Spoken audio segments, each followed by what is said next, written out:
My name is Lauren Bolduck, and this is my Integrating New Knowledge video.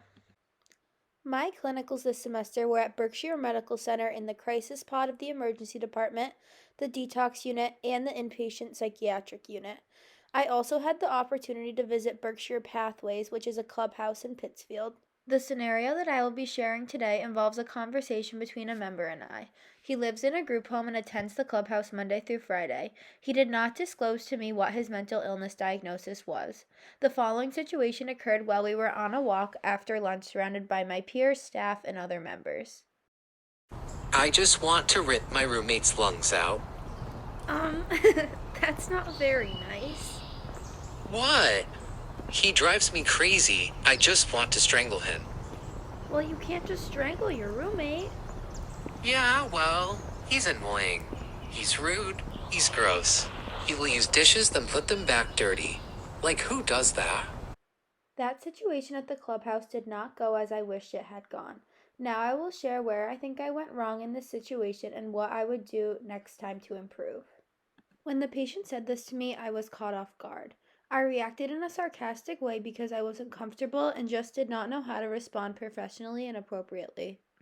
I think I made the mistake of not setting correct boundaries with this patient. Chapter 9 of our textbook discusses how developing and maintaining boundaries are key to creating therapeutic relationships. It is important to consider this on a continuum because a nurse needs to maintain self-disclosure and have a balance between being under-involved and over-involved with a client to maintain proper boundaries.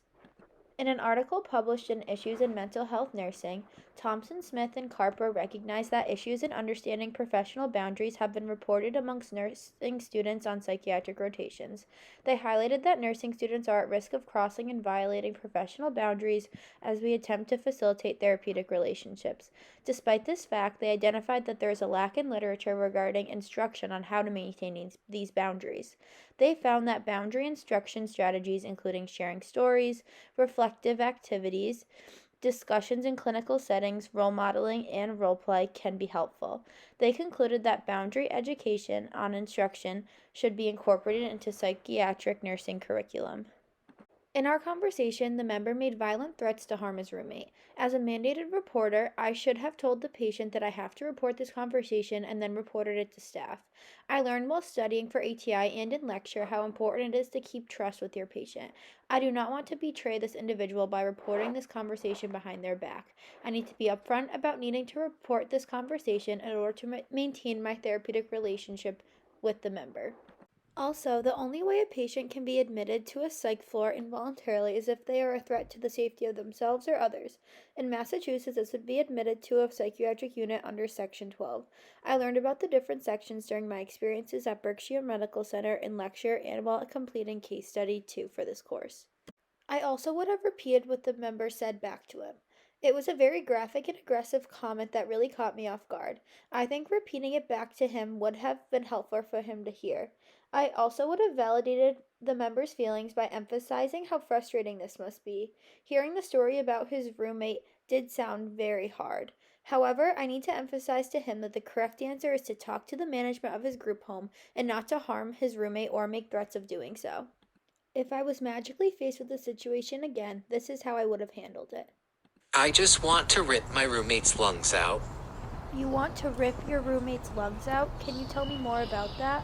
My roommate is gross and rude. For example, he will use dishes, then put them back on the shelf. I just want to strangle him. Okay, I just want to let you know I'm going to have to report this conversation because you are threatening to hurt your roommate. Have you tried talking to the staff about this? No, I have not tried talking to the staff. Maybe I will when I get back. I don't actually plan to hurt him. He's just really hard to live with. I'm sorry, that sounds very frustrating. I hope your conversation with the staff goes well. This video highlighted the knowledge that I have gained this semester through lecture, literature, and clinical experiences. I have learned how to build appropriate therapeutic relationships with clients that have clear boundaries. I have learned how to be upfront and honest with the patient if I have to report parts of our conversation if they pose a threat to the safety of themselves or others. I have learned communication skills like repeating information back to the clients and never asking why. I also have learned the importance of validating their feelings while being encouraging, supportive, and empathetic. I have learned so much throughout the semester that I know will follow me into any healthcare setting.